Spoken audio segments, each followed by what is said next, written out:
Ang ibig mong sabihin, nakipagkasundo siya sa demonyo sa murang edad.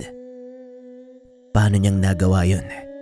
Hindi ba nangangailangan ng matinding kapangyarihan at koneksyon ng pagsasagawa ng ritual sa pakikipagkasundo? Tanong ni Omar. Sa tingin ko naman, hindi pakikipagkasundo ang ginawa ni Marcus. Buong buhay ko siyang kasama. Ni minsan, hindi ko nakitang nagsagawa ng ritual si Marcus. Ewan ko lang kung may alam na ritual ng pakikipagkasundo yan. Tugon ni Luciano. Dahil wala itong natatangdaang ritual na ginawa si Marcus para makuha ang panig ng demonyong gabay.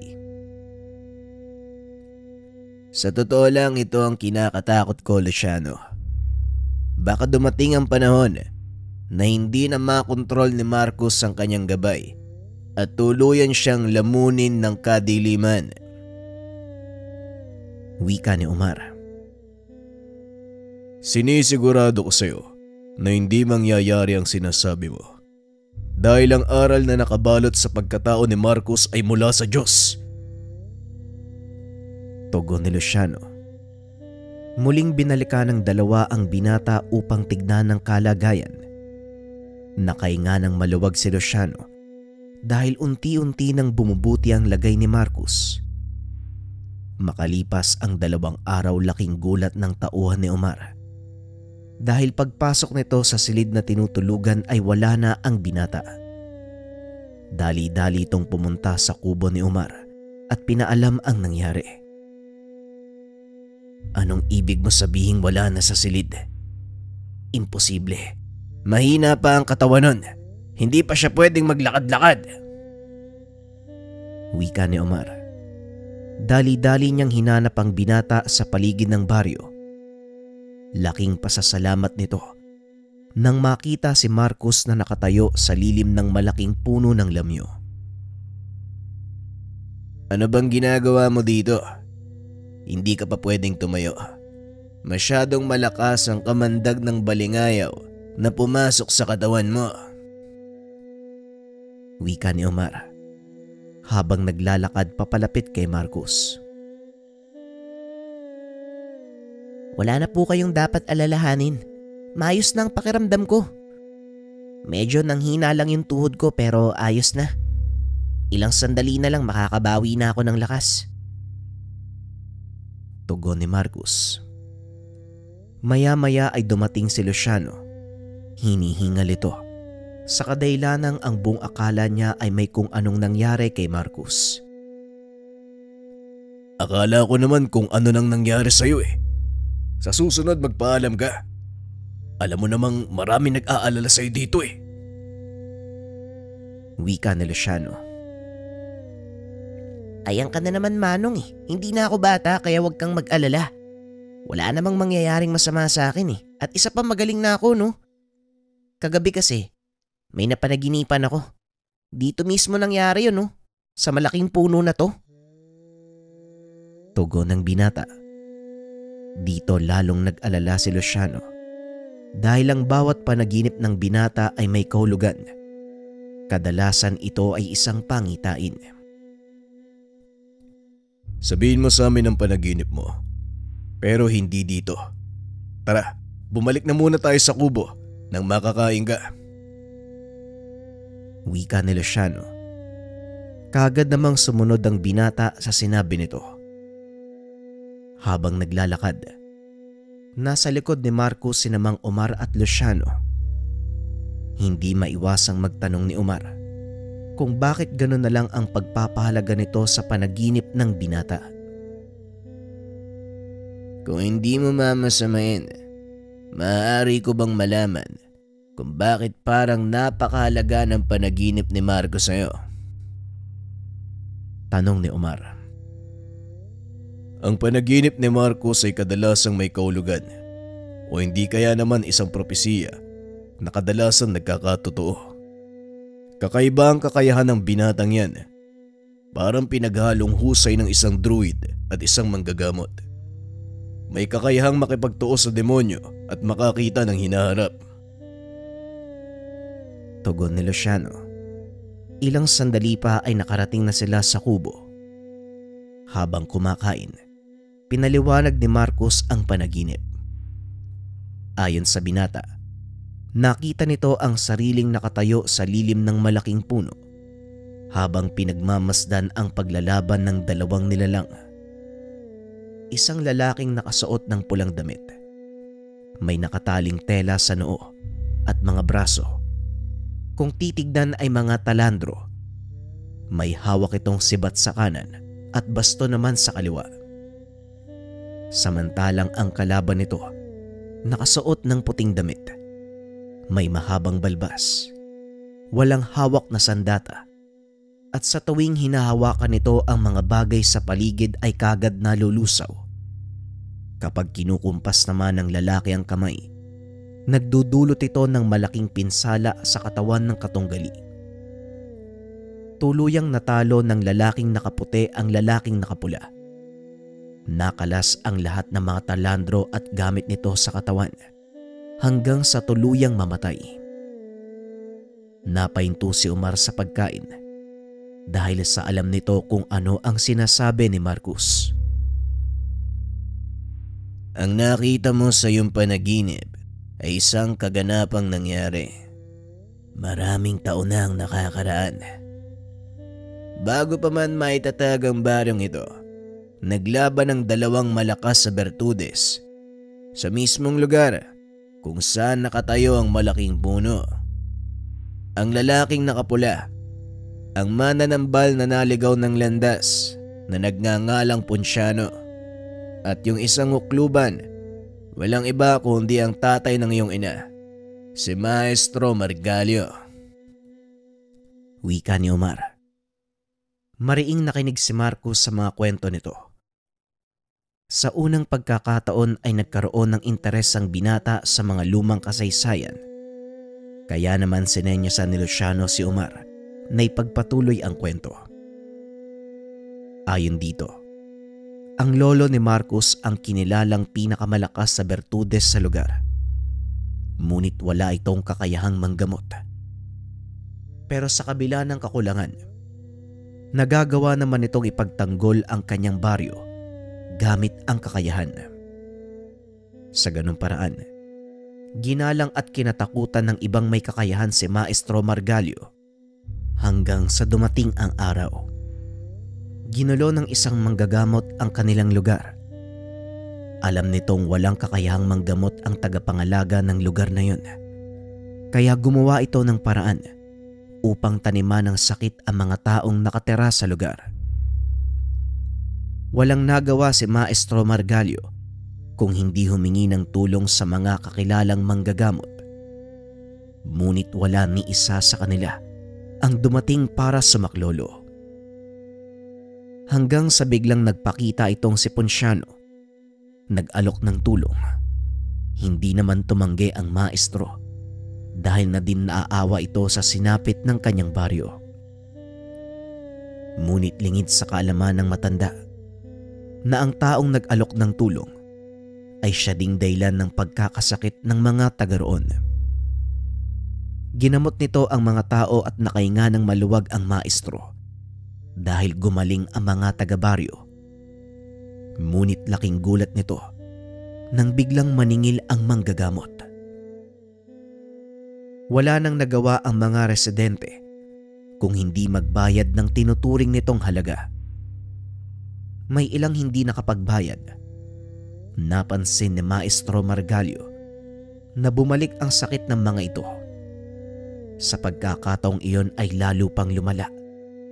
Samantalang ang mga nagbayad naman ay tuluyang gumaling. Dito na nagsimulang maghinala ang maestro.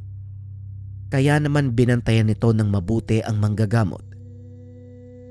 Hindi nga nagkamali ang matanda dahil siya mismo ang nakarinig nang sabihin nito na pinagkakakitaan nila ang mga tao sa baryong iyon. Nagalit ng husto ang matanda. Kinumpronta si Ponciano.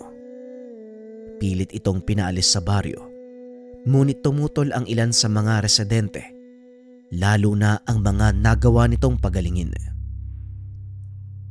Bakit kayo nagpapabulag sa maling paniniwala? Pinakitaan lang kayo ng kaunting kabutihan. Naniwala na kayo kagad. Wala kayong alam kung ano ang totoong nangyayari. Sinasabi ko sa inyo na ang taong nagpapagaling sa mga karamdaman ay siya ding nagbibigay ng sakit. Wika ni Maestro Margalio. Ngunit wala ni isa sa mga tao ang naniwala sa matanda. Mas pinanindigan ng mga tao ang isang manggagamot na noon pa lamang sumulpot sa kanilang baryo. Sa kabila ng ilang ulit na babala ng matanda, hindi pa rin naniwala ang mga taga-baryo. Patuloy na tinangkilik ng mga ito ang ginagawa ni Ponciano. Ngunit isang binata ang naniwala sa matanda. Ang tanging nakaligtas sa sakit na ibinigay ng dayuhang manggagamot. Ito ay walang iba kung hindi si Omar. Sa paglipas ng panahon, hinayaan lang ni Maestro Margalio ang mga taong maging bulag sa pag-asang isang araw magigising ang mga ito sa panlilin lang na ginagawa sa kanila ng isang huwad na mananambal. Ngunit habang tumatagal, lalo lang lumalala ang nangyayari. May ilang ding namamatay, lalo na ang walang kakayahang magbayad sa panggagamot. Dito na nagsimulang kumilos si Maestro Margalio. Nasa 15 taong gulang pa lamang si Omar ng mga sandaling iyon. Nakikita nito ang totoong nangyayari, ngunit wala pang sapat na kakayahan si Omar upang tumulong sa kanya. Hanggang sa hindi na ito makatiis sa mga nagaganap, sinubukan nitong atakihin si Ponciano gamit ang natutunang aral kay Maestro Margalio. Ngunit dahil mahina pa ang kakayahan ng binata, mabilis itong natonton ni Ponciano at ginantian. Kamuntikang mamatay si Omar dahil sa ginawang pag-atake ng huwad na manggagamot, bagay na nakapagpagalit kay Maestro Margalio. Wala na itong pakialam sa iisipin ng mga tao. Sinugod nito si Ponciano, walang pagdadalawang isip na pinatay gamit ang kanyang kakayahan sa panghuhuklob. Nalaman nito ng mga taga-baryo at inusig ang maestro. Ngunit pinagtanggol ni Omar ang matanda. Dahil nag-iisa at wala pa sa hustong gulang, walang naniwala sa binata. Nilabanan ng ilan si Maestro Margalio at dahil sa ayaw ng matandang makasakit na mga taga-baryo, pinili nitong umalis sa lugar. Sumama naman si Omar sa kanya. Nagpatuloy sa pagsasanay kasama ang matandang hukluban. Kakaibang kaalaman ang itinuro nito.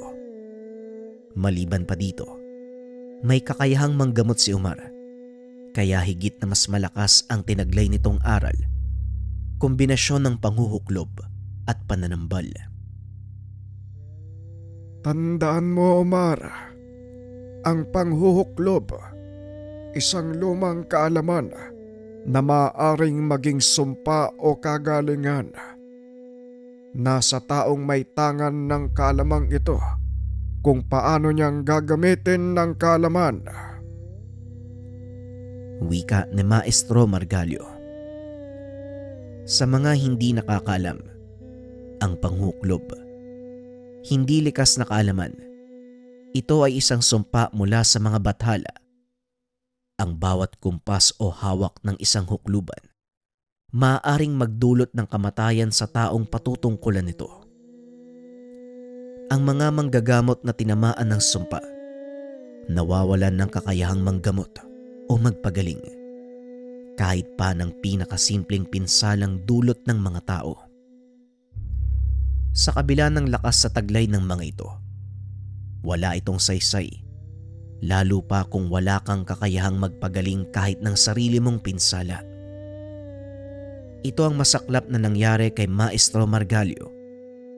Mabuti ang hangarin nitong makatulong sa kapwa, ngunit hindi ito naunawaan ng kanyang mga kababaryo Saka na lang lubusang napagtanto ng mga ito na totoo ang sinasabi ng matandang hukluban.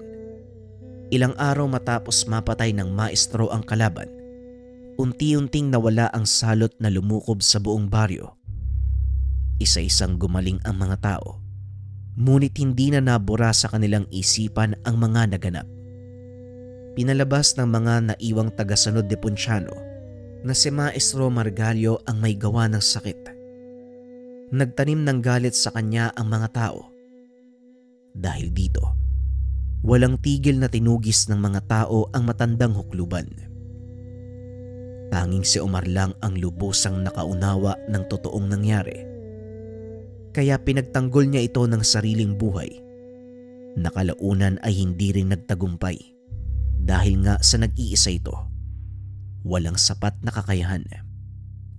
Namatay ang matanda sa kamay ng mga taong matagal na panahon niyang ipinagtanggol at pinangalagaan. Balik tayo sa kasalukuyan. Sa malaking punong ito mismo naganap ang laban sa pagitan namin ng mga taong nais pumatay kay Maestro. At dito din mismo sa lugar na ito, nararamdaman ko na minsan sa aking buhay, wala akong kwentang tao. Hindi ko man lang napangalagaan ang kaisa-isang taong nangalaga at nagturo sa akin ng lahat ng kalamang meron ako ngayon. Wika ni Omar habang nakatayo sa lilim ng malaking puno. Nakakalungkot pala yung nangyari sa lugar na to, no? Pero paano mong nakuha ang tiwala ng mga taong minsan ang lumaban sa inyo? Tanong ni Marcos. Umalis ako sa baryong ito ng ilang taon. Ginamit ko ang mahabang panahon upang magsanay. Pinaglaanan ko ng mahabang oras ang pagpapalago ng aking kaalaman hanggang sa naging handa na ako sa pagharap sa mga tao. Binalikan ko sila upang usigin sa ginawa nila kay Maestro. Ngunit nang makabalik ako sa lugar na ito, hindi ko inaasahan ang aking daratnan. Tugon ni Omar. Dagdag pa nito, nakita niyang nasa matinding krisis ang baryo. Maraming nagkakasakit. Halos wala nang makain at ang ilang residente namamatay dahil sa sumpa ng isang mambabarang. At dito na pumasok si Luchibar, tama ba? Wika ni Luciano. Laking gulat ni Omar nang bigla itong magsalita. Tama ka, Luciano. Si Luchibar ay isa sa mga dating galamay ni Ponciano. Hindi natanggap ang kamatayan ng kinilalang guro. Kaya mga taga-baryo ang binalikan at sinubukang ubusin. Nang mga panahong ito nakilala ko ang iyong ama, Marcos. Binata pa si Mang Rodrigo ng mga panahong yun. At hindi may tatanggi ang angking husay dahil laganap na ang nagawa niya sa mga karatig baryo. Wika ni Omar. Alam na ni Marcos ang tungkol sa kwentong ito. Kaya naman hindi na kinakailangang ulitin ni Omar ang pagsasalaysay. Lubusang naunawaan ng binata ang dahilan kung bakit naging mahalaga ang kanyang ama sa mga taga-baryo. Sa kalagitnaan ng pag-uusap, isa sa mga residente ang humahangos na dumating. O Pilo, anong nangyari? Bakit napakaputla ng mukha mo? Tanong ni Omar. May nangyari po sa mga kaalyado natin sa kabilang baryo. Sinalakay po sila ng napakadaming insekto. Hinala ko, gawa po yun ng mga mambabarang na kasama na Luchibar. Nagkatinginan ang tatlo sa mga narinig. Dali-daling kumilos ang mga ito upang puntahan ang sinasabing lugar ng kasama ni Omar. Akmang papaalis na ang mga ito nang biglang pigilan ni Luciano si Marcos. Hindi ka pa maaaring sumabak sa laban, lalo pat hindi pa lubusang gumagaling ang katawan mo mula sa kamandag na dulot ng isang mambabarang. Magpaiwan ka muna, Marcos. Ako na ang bahala. Wika ni Luciano. Ngunit hindi nito nagawang pigilan si Marcus. Alam mong magsasayang ka lang ng oras kakapigil sa akin, Manong. Kaya hayaan mo na lang akong sumama. Isa pa, kamandag lang naman ang puminsala sa katawan ko, hindi tigal po. Kaya nga mabilis ako nakabawi, hindi ba? Tugon ni Marcus. Napailing na lang si Luciano dahil alam niyang walang patutunguan ang pakikipagdiskusyon sa binata. O siya, sumama ka. Pero wag mong puwersahin ang sarili mo. Ayokong akayin kita pabalik sa baryong to. Wika ni Luciano. Matapos ang pag-uusap ay kagad nang umalis ang pangkat. Binalaan sila ni Pilo na maaaring alam na ng kalaban ang kanilang pagdating, kaya mahihirapan ang mga itong hanapin sila. Medyo mahihirapan tayong alamin kung nasaan ang mga kalaban dahil sa kaalaman nila sa sabulag, kaya hindi na naituloy ni Omar ang sasabihin. Bigla nitong naramdaman ang napakadilim na puwersa na nagmumula kay Marcus. Wala kang dapat alalahanin, Manong. Ako at ang kaibigan ko na ang bahala. Drogo, ituro mo sa amin ang kinaroroonan ng kaluluwa ng mambabarang. Wika ni Marcus. Nanlaki ang mga mata ni Omar nang biglang lumitaw sa tabi ni Marcus ang isang nilalang na may ulo ng dragon at katawan ng tao. Mahabaging lalaon. Hindi demonyo ang isang to, kundi isang mataas na uri ng celestial. Paano niyang nagagawang itago ang totoong pagkatao kay Marcus?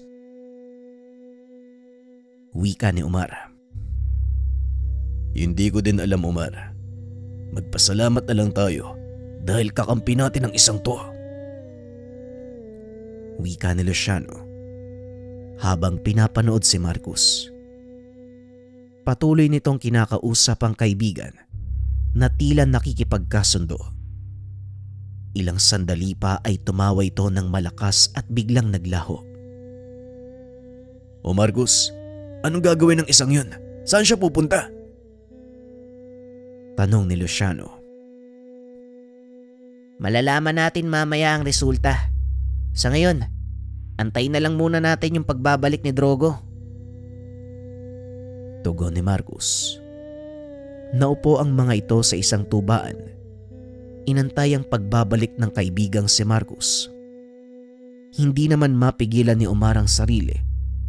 Naitanong nito sa binata ang tungkol kay Drogo. Wag mo sanang masamay ng tanong ko, Marcus. Pero si Drogo, alam mo bang isa siyang demonyo? Wika ni Omar.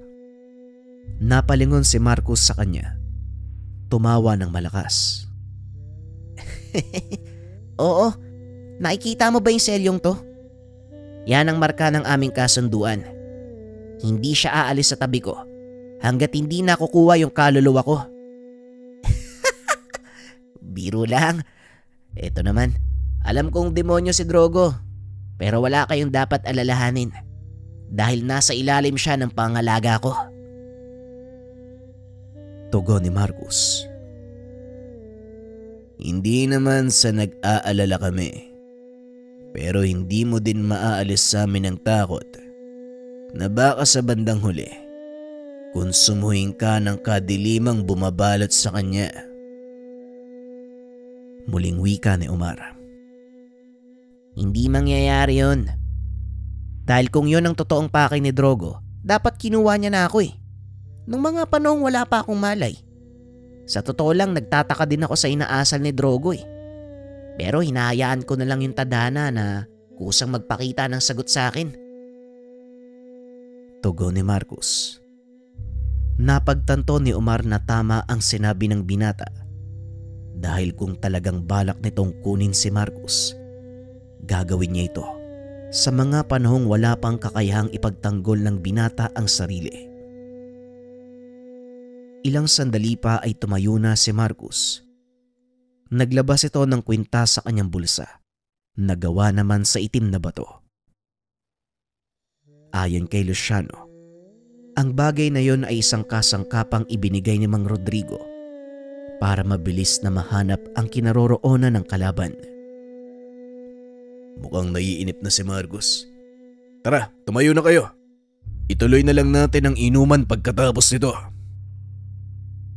Wika ni Luciano habang sinusundan palabas ng tubaan si Marcos. Patuloy na naglakad ang mga ito hanggang sa isang lalaki ang nakita nilang nakaharang sa daraanan. Parang hinahatak ng malakas na enerhiya ang bato ng kwintas ni Marcos papunta doon sa lalaki. Nakumpirma ng binata na ito nga ang kanilang hinahanap dahil napansin nito ang figura ni Drogo sa likuran. Akmang susugod na sana si Marcos nang bigla nitong marinig ang boses ni Drogo. Sandali lang, Marcos. Hindi basta mambabarang ang isang to. May kakayahan siyang magbato ng malediksyon. Magdahan-dahan ka.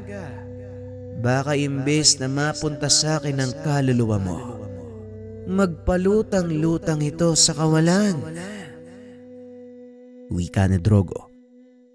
Sa mga hindi nakakaalam, ang malediksyon ay isang uri ng kakayahan ng mga sinaunang wikan. Kaya nitong magbigay ng sumpa sa isang tao na hindi gumagamit ng anumang bagay mula sa kanyang biktima sa pamamagitan lamang ng bulong sa hangin. Bigla namang natigilan si Marcos na tila pinag-iisipan ang sinabi ng gabay. Ngunit kagaya dati, wala itong pakialam sa mga mangyayari. Bigla nitong sinugod ang lalaki na labis namang ikinagulat ni Omar. Marcos! Anak nang, bumalik ka dito! Luciano, wala ka bang gagawin?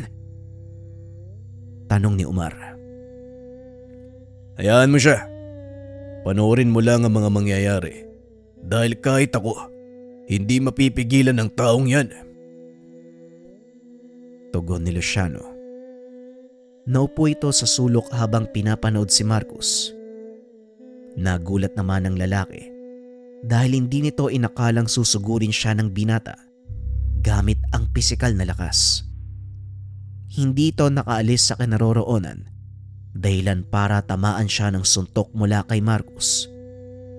Tumalsik ito ng malayo at medyo natagalan bago makabawi. Napatayo naman si Luciano dahil ang buong akala nito nanalo na si Marcos. Ngunit unti-unti itong tumayo. Nagulat sina Omar dahil wala man lang itong natamong pinsala. Hindi ko inaasahan ang ataking yon. Pero mukhang maaaliw ako sa grupo niyo. Ikaw ba ang anak ni Rodrigo? Naparito sana ako para magpatid ng mensahe sa inyo. Pero may mga nangahas na lumaban at pigilan ako sa baryong ito. Kaya wala akong nagawa kung hindi pagtanggol ang sarili ko. Wika ng lalaki. Biglang nanlamig si Omar dahil nakilala nito ang boses ng lalaki. Ang lalaking yan, kanang kamay ni Lutchibar. Ang pangalan niya. Amel! Walang yaka talaga. Pati ang mga walang kamuwang-muwang na tao, dinamay mo pa! Nanlaki ang mga mata ni Omar nang marinig ang pamilyar na boses. Maging si Luciano ay biglang napaangat ng tingin. Nakita ang isang lalaking nakasuot ng pulang kamisetang walang manggas. Balot ng tattoo ang braso nito at napakahaba ng buhok.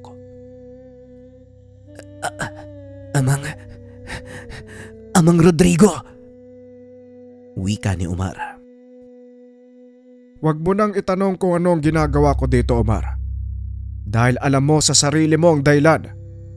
Ayan, nakatayo sa harapan nyo. Tugon ni Rodrigo, ang tatay ni Marcus. Bakit ba laging napuputol ang sasabihin ko dito? Masaya ako makita ka, Manong Rodrigo. Pero anong ginagawa mo dito? Tanong ni Omar. Gaya ng sinabi ko, dahil sa taong yan, kung bakit ako nandito. Luciano, anong ginagawa mo? Bakit hinahayaan mo lang na makipaglaban itong si Marcos? Tugon ni Rodrigo. Napakamot naman ng ulo si Luciano. Para namang hindi mo kilala ang anak mo, Amang. Hindi ko mapipigilan ng isang yan. Kung matigas ang ulo mo, mas matigas yung ulo ng anak mo. Pabulong na wika ni Luciano. Ibinaling naman ni Rodrigo ang tingin sa anak na nooy nag-uusal ng dasal na pang-atake. Marcos, tumigil ka ha? Hindi mo kakayanin ang lakas ng taong yan. Napalingon si Marcus. Ngumiti ng nakakaloko.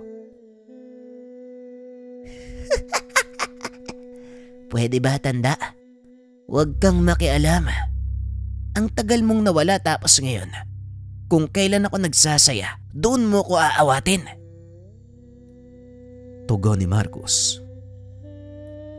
Sabi ko sa'yo, Manong hindi mo maaawat ang taong yan. Wika ni Luciano. Napailing naman si Rodrigo. Kaagad binato ng dasal na panggapos si Marcus. Luciano, damputin mo ang batang yan at ilayo dito. Wika ni Rodrigo. Kaagad naglakad papunta sa kinaroroonan ni Marcos si Luciano. Ngunit nang malapit na ito, bigla namang nakalas ang dasal na ibinato ni Rodrigo. Ay tanda, pwede bang huwag kang makialam? Wika ni Marcos. Nagulat si Rodrigo sa naging pagbabago ng lakas ni Marcos.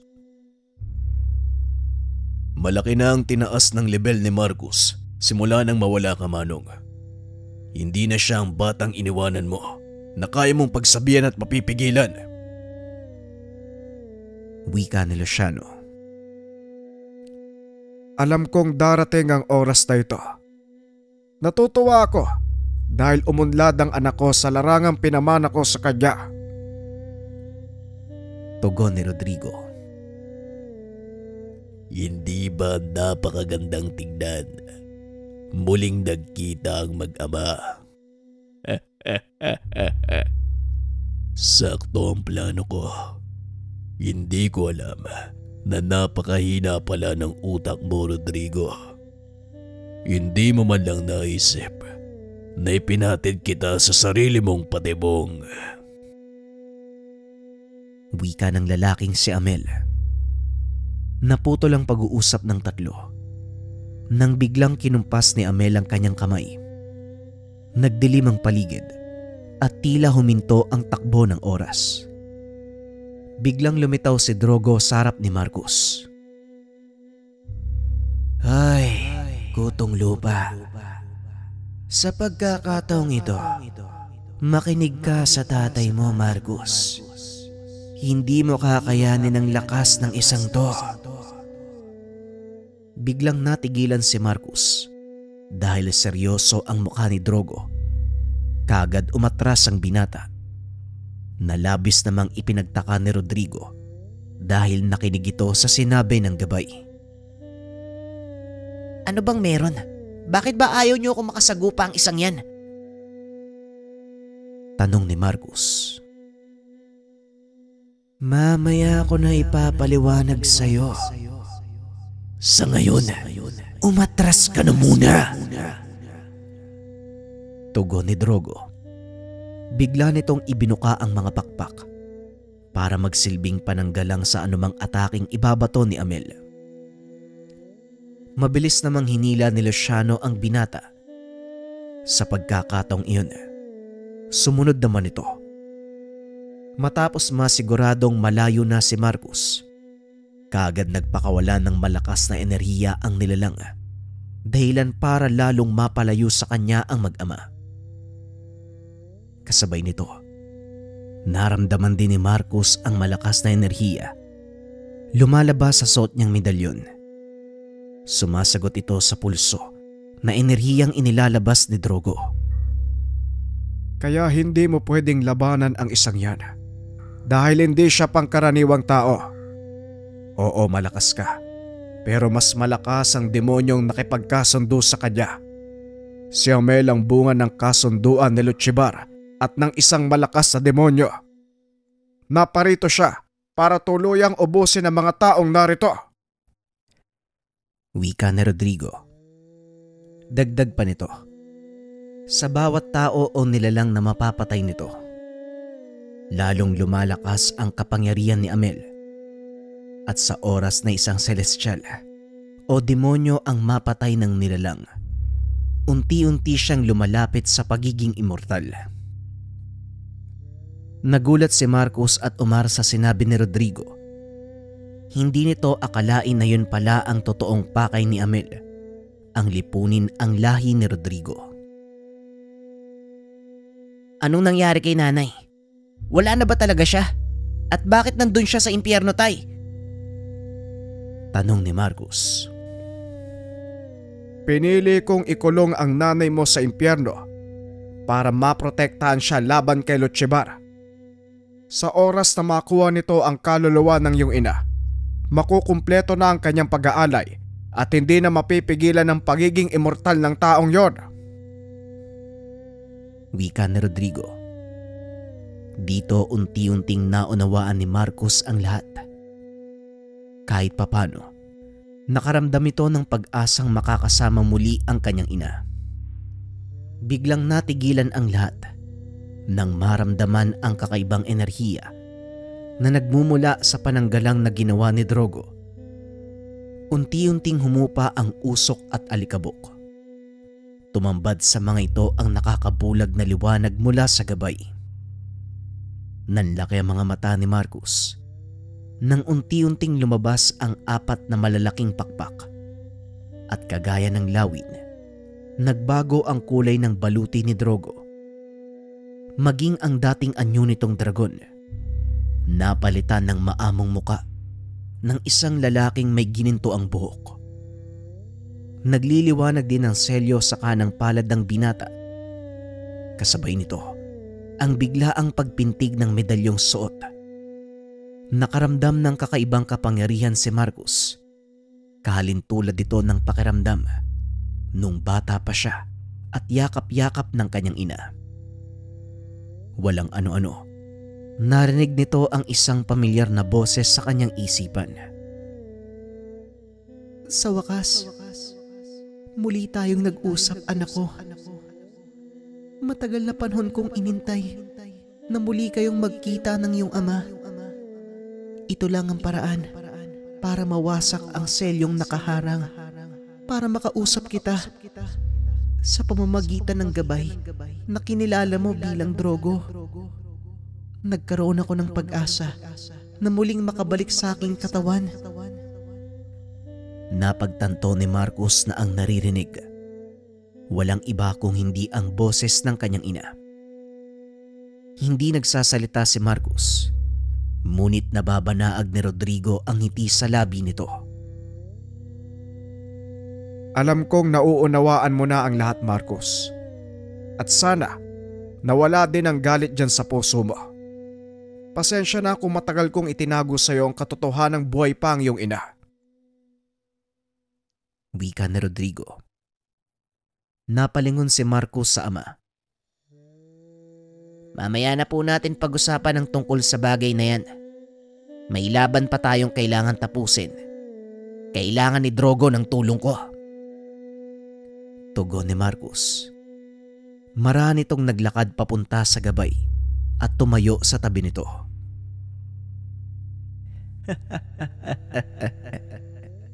Ngayon nauunawaan mo na kung ano ang totoong naganap. Sana lang hindi ka nagtanim ng galit sa akin ng mga panahong nagkukunwari ako bilang demonyo. Kinakailangang gawin ang bagay na yon para protektahan kayo ng iyong ina. Nga pala, hindi Drogo ang pangalan ko, kung hindi Rafael. Pero gusto ko ang palayaw na binigay mo sa akin. Wika ni Rafael, ang gabay na arkanghel. Ang totoo, may hinala na ako tungkol sa totoo mong pagkakakilanlan. Hindi ko lang makumpirma pero ngayon, malinaw na sa akin ang lahat.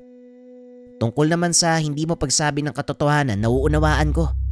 Kaya wala kang dapat alalahanin. Maganda ka na. Kailangan pa nating harapin si Amel. Tugon ni Marcus. Kagad inilabas ni Rafael ang kanyang sandata. Ito ay nagbabagang sibat na may 2 talim. Nang mga sandaling iyon, nilabas din ni Amel ang totoo nitong anyo. Isang malaking nilalang na may 4 na kamay. Ang ulo nito ay punong-puno ng sungay. Kulay pula ang balat na tila ba naluto sa matinding apoy. Itinarak ni Rafael ang hawak na sibat sa lupa.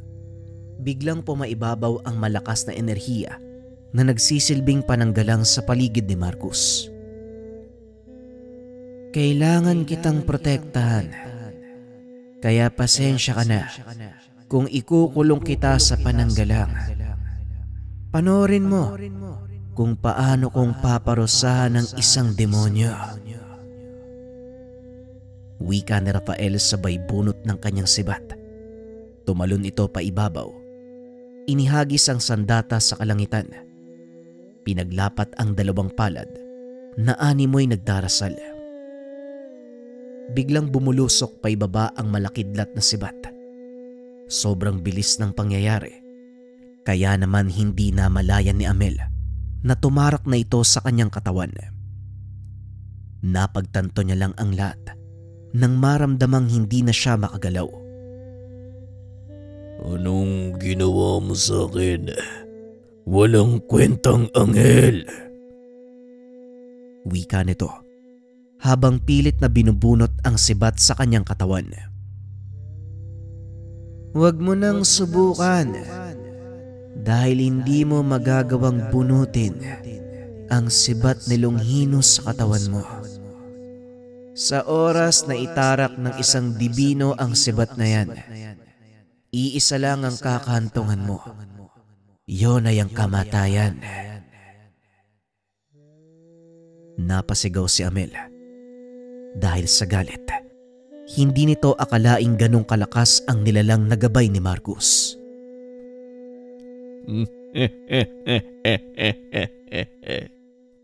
Sa ngayon mananalo ka. Kaya namnamin mo ang tagumpay na yan. Dahil hindi magtatagal, malalaman ni Lutchibar ang pangyayaring ito. Matutunton niya ang kinaroroonan ng iyong ina.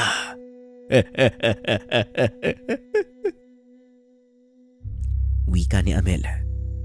Ikinumpas ni Rafael ang kanyang kamay at isa pang sibat ang tumusok sa katawan ni Amel. Sa bisa ng kapangyarihang iginawad ng amang may likha, pinapatawan kita ng habang buhay na kamatayan. Hindi na makakabalik sa mundo ng mga buhay ang iyong kaluluwa, maging sa langit o impyerno. Hindi ka maaaring pumunta. Magpapalutang-lutang ka sa kawalan hanggang sa kusang matunaw. Magaganap ito sa iyo ng paulit-ulit habang nabubuhay ako. Wika ni Rafael. Matapos itong magsalita, kagad nalagutan ng hininga si Amel. Inakala nilang tapos na ang lahat, kaya kampanting naglakad palayo si Marcus. Ngunit nakakailang hakbang pa lang ang mga ito. Bigla na namang nakaramdam ng malakas na bugso ng enerhiya na nagmumula sa kalaban.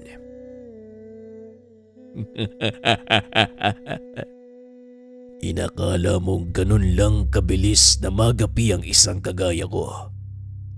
Pasensya na, pero nagkakamali ka. Nilingon ni Marcos ang kalaban.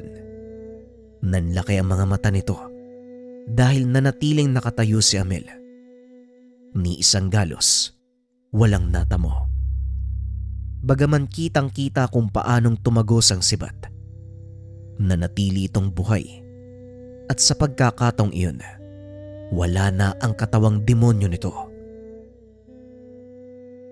Anong nangyari? Akala ko ba napatay mo siya? Tanong ni Marcos sa gabay. Oo. Nagawa ko ng patayin ang demonyong nasa katawan niya. Pero hindi ang pisikal na katawan. Ang kakayahang taglay ng sibat ni Longinus ay pumatay ng espiritual na katawan. Pero hindi ang pisikal. Ito na ang pagkakataon mo na ipakita sa kanya ang iyong lakas. Wika ni Rafael. Kung ganon, matitikman ng taong tuwang parusa na dulot ng medalyon ng 7 arkanghel. Hinawakan ng binata ang medalyon. Nagsimulang mag-usal ng mga dasal. Unti-unting nabubuhay ang mga hawak na gamit. Laking gulat ni Rodrigo at ng ilan sa mga kasama dahil unti-unting naglilitawan ang imahen ng mga nilalang na gawa sa gintong liwanag. 7 gininto ang figura ang lumitaw sa likod ng binata. Nagsama-sama ang mga ito. Pumasok sa katawan ni Marcos. Kakaibang lakas ang naramdaman ng binata ng mga sandaling iyon. Magaan ang pangangatawan. Pakiramdam nito, kaya niyang talunin ang sino mang makakalaban. Ipinaglapit ng binata ang 2 kamay. Nagliwanag ang mga dasal na nakaukit sa kanyang braso. Isang sandata ang lumitaw sa anyong gininto ang liwanag. Wala itong eksaktong anyo, ngunit naaaninag ang figura. Isang espadang gawa sa purong dibinong enerhiya. Mabilis itong hinawakan ni Marcos. Sinugod niya si Amel. Nagsalpukan ang 2. Ngunit naramdaman ng kalaban ang kakaibang lakas ng binata. Alam nito sa sariling katapusan niya na mabibigo siya sa kanyang misyon. Kaya naman nagpa siya itong magpatiwakal at idamay si Marcos. Hindi may tatanggi na wala akong panama sa'yo dahil kakampi mo ang nasa itaas. Kaya idadamay na lang kita sa sasapitin kong kamatayan. Wika ni Amel, sabay yakap sa katawan ni Marcos. Nag-usal ito ng mga dasal. Pamilyar sa binata ang mga ito. Walang iba, kundi ang susi ng dasal ng Metatron. Biglang bumulusok ang malakas na kidlat mula sa kalangitan. Tumama ito sa kinaroroonan ng 2. Napasigaw si Rodrigo sa pag-aakalang katapusan na ng anak. Ngunit nagulat ito dahil hindi niya narinig na sumigaw si Marcos. Ilang sandali pa ang nakalipas ay humupa na ang alikabok at apoy na dulot ng malakas na boltahe ng kidlat. Nanlaki ang mga mata ni Rodrigo nang makita ang anak na nakatayo. Pasensya ka na, Amel. Hindi ko nasabi sa'yo, no? Si Arkanghel Metatron, isa sa 7 arkanghel na nasa loob ng medalyon kong hawak. Kaya walang epekto sa akin ang kidlat. Wika ni Marcos habang pinagmamasdan ang katawan ni Amel na natutupok ng sariling atake. Napangiti naman si Rodrigo dahil nagawa ng anak na mapagtagumpayan ng unang laban sa malakas na kalaban. Binabati kita, Marcos. Nagawa mong manalo laban sa isang demonyo. Pero hindi pa natatapos ang lahat dito. Sa mga sandaling ito, alam na ni Lutchibar ang mga nangyari. Lalo na ang pagkamatay ng isa sa kanyang mga galamay. Wika ni Rodrigo. Alam ko, Tay. Hindi magtatagal mahanap na tayo. Kaya kunin na natin ang pagkakataon na makuha si nanay sa kinaroroonan niya at mailagay sa pangalaga natin. Paniguradong alam na din ni Lutchibar na ikinulong mo siya sa impyerno. Ihanda mo ang sarili mo dahil paniguradong mag-asawang sampal ang ibibigay sa iyo nun. Tugon ni Marcus. Matapos ay pansamantalang nagpaalam ang tatlo kay Omar. Nagbalik ang mga ito sa tahanan ni Rodrigo kung saan nakalagak ang katawan ni Marieta. Pagkarating sa lugar, hindi na nag-aksaya ng panahon ng matanda. Dali-dali nitong tinanggal ang selyo, binuksan ang nicho ng asawa. Nanlaki ang mga mata ni Marcus nang makita ang tila natutulog na katawan ng ina. Ni minsan ay hindi ito nabahiran ng pagkatanda. Nanatili ang itsura nito mula ng huling masilayan. Maaari ko bang mahiram ang medalyon mo, Marcos? Kakailanganin natin yan para muling tawagin ang iyong ina. Wika ni Rodrigo. Inabot naman ni Marcos ang medalyon sa ama. Kinausap ang ina. Sandaling panahon na lang, Nay. Makakaalis ka na rin sa kinaroroonan mo. Sa wakas, masasapok mo na din si tatay. Wika ni Marcos. Napailing na lang si Rodrigo. Sinimulan ang ritual ng pagtawag sa kaluluwa ni Marieta gamit ang mga dasal ni Arkanghel Azrael. Sa mga hindi nakakalam, ang Arkanghel na ito ay tagapangasiwa ng mga namatay. Siya ang naghahatid sa mga ito sa huli nilang hantungan dahil isa sa 7 gabay ng 7 Arkangheles. Nagagawa itong tawagin ni Rodrigo. Tumambad sa harapan nila Marcos ang isang anghel na nakasuot ng itim na balabal. May hawak itong karet na may 2 talim sa kanang kamay at timbangan naman sa kaliwa. Anong may paglilingkod ko sa inyo, Amang Rodrigo? Tanong ng Arkanghel. Nagulat naman si Marcos dahil nagagawang utusan ng kanyang ama ang mataas na uri ng celestial. Hindi may paglilingkod, dakilang Arkanghel. Maipapakiusap ako. Nawa ay mapagbigyan mo. Tugon ni Rodrigo habang nakayuko. Magsalita ka, lingkod ng ama. Muling wika ng Arkanghel. Kailangan kong ibalik sa katawang ito ang kaluluwa ng aking asawa. Maaari mo bang buksan ang lagusan ng impyerno para sa akin? Panandali ang nabalot ng katahimikan ng paligid. Biglang itinutok ni Azrael ang kanyang karet kay Marcus. Nasa kamay ng binatang ito ang selyo. Bakit hindi siya ang utusan mo? Napaangat ng tingin si Marcus. Nagulat sa sinabi ng Arkanghel.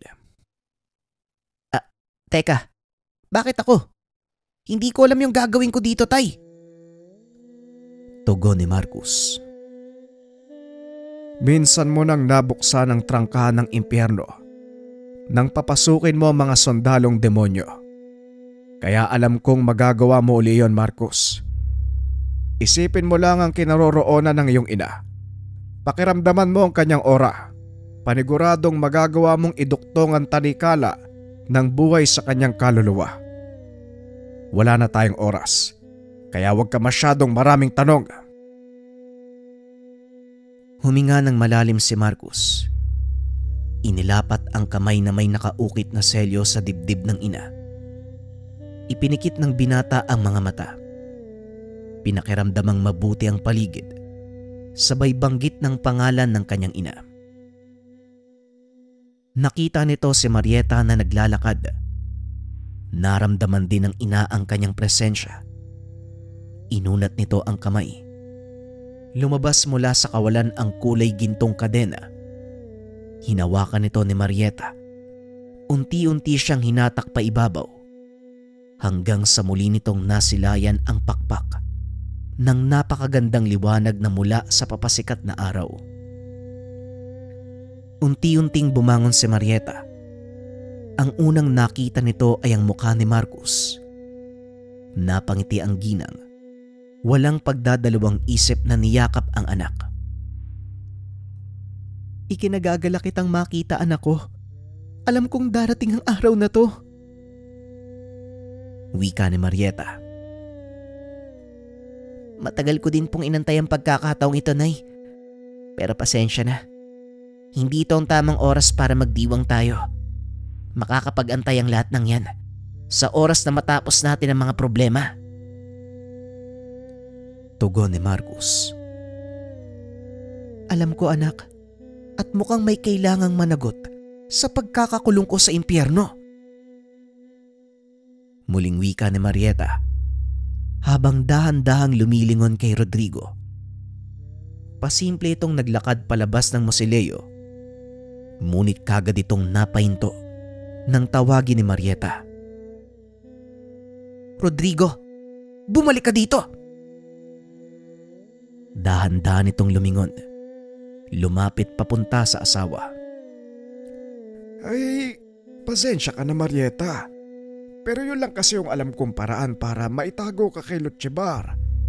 Alam kong mahanap ka niya sa mundong to. Kaya nilagay kita sa lugar kung saan hindi siya maghihinala. Pagpapaliwanag ni Rodrigo. Alam ko, at hindi ako nagagalit. Nauunawaan kong ginawa mo. Pero sana nag-abiso ka. Alam mo bang napakainit sa lugar na yun? Wika ni Marieta. Biglang napangiti si Marcus. Siguro mag-ayos sa po muna kayo, Nay. Kailangan bumawi ng lakas ng pisikal mong katawan. Naganda na ng agahan si Mang Ben. Wika ni Marcus. Inakay ng mag-ama si Marieta papunta sa loob ng tahanan. Nanlaki ang mga mata ni Mang Ben nang makita itong buhay. Senyora Marieta, ikaw ba talaga yan? Tanong ni Mang Ben. Halos mabitawan nito ang dalang mangkok na sabaw nang makita ang ginang. Ako to, Mang Ben. Ikinagagala kitang makita. Tugon ni Marieta. Hinimatay ang matanda. Hindi nito lubos akalain na muling makikitang buhay si Marieta. Pinagmamasdan ni Marcus ang ina habang kumakain. Nanlalaki ang mga mata nito dahil parang barakong gutom na gutom si Marieta. Nakataas pa ang paa nito kung kumain habang sarap na sarap sa paghigop ng mainit na sabaw. Anay, dahan-dahan lang po, baka mabulunan kayo eh. Wika ni Marcus. Pasensya ka na, anak. Alam mo namang ilang taon akong nasa impyerno eh. Hindi masarap ang pagkain dun. Kasalanan to ng ibang tao dyan eh. Tugon ni Marieta habang nakatitig kay Rodrigo. Huwag mo nang sisihin si tatay, Nay. Naiintindihan ko naman kung bakit niya ginawa yun eh. Para din po sa iyo yun at para sa nakararami. Wika ni Marcus. Kung hindi ko ginawa yon, ay malamang ubos na tayong lahat. Wala ka nang higuping mainit na laswa. Wika ni Rodrigo. Hindi ko akalaing aabot sa ganitong punto si Lutchibar. Mali talaga ang hinayaan mo siyang mabuhay, Rodrigo. Wika ni Marieta. Alam ko, Marieta. Sino ba namang mag-aakala na hahangarin ng taong yon ng maging immortal? Ni sa inagap, hindi ko talaga inaasahan na magkakaganito siya. Wika ni Rodrigo. Wala na tayong magagawa, andyan na yan eh. At isang malaking banta ang taong yon sa kaligtasan ng lahat. Nay, ngayon nandito ka. Maipapakilala ko sa'yo. Pag-uusap ng tatlo. Inalabas ni Marcus ang medalyon ng 7 arkanghel. Lumitaw mula sa tabi niya si Drogo. Kumusta, Marieta? Ikinagagala kitang makita. Nagulat si Marcus dahil si Drogo ang lumitaw sa halip na si Rafael. Anak nang, ano bang ginagawa mo dito? Nasa si Rafael? Huwag mong hanapin ang nilalang na yon. Wala yun dito. Makontento ka kung sinong nakikita mo. Wika ni Drogo. Tama si Drogo, anak. Nagpapakita lang si Rafael sa oras na kailangan mo siya. Si Drogo ay isa pang katauhan ng gabay ng medalyon. Ikinagagala kitang makita muli, Drogo. Wika ni Marieta. Bueno, Nay. Dahil nandito na uli kayo, ibabalik ko na po sa inyo yung medalyon nyo. Tugon ni Marcus. Hindi na kailangan, anak, dahil ikaw na ang bagong nagmamay-ari nito. Pinamana ko yan sa'yo kaya gamitin mo at ingatan. Wika ng ina. Sa kalagitnaan ng masayang pag-uusap, muling nagsalita si Drogo. Malapit lang sa kinaroroonan natin sa Lutchibara. Alam kong anumang oras, maaari siyang sumugod. Kaya kailangan mong bumawi ng lakas, Marcus. Masyado mong nagamit ang enerhiya mo nung nakaraang labanan.